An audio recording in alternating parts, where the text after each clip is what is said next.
yung first love ko pa rin ang naiisip ko.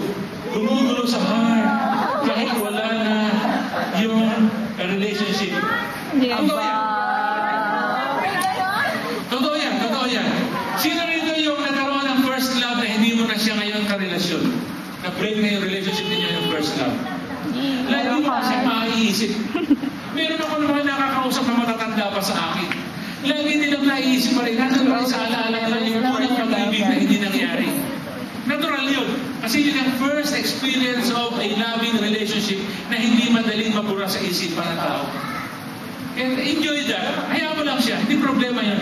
Ang masama nga lang, may bago ka ng karelasyon, para bang 1:1. Minsan siya, minsan itong dati, minsan siya. Yung delikado yun.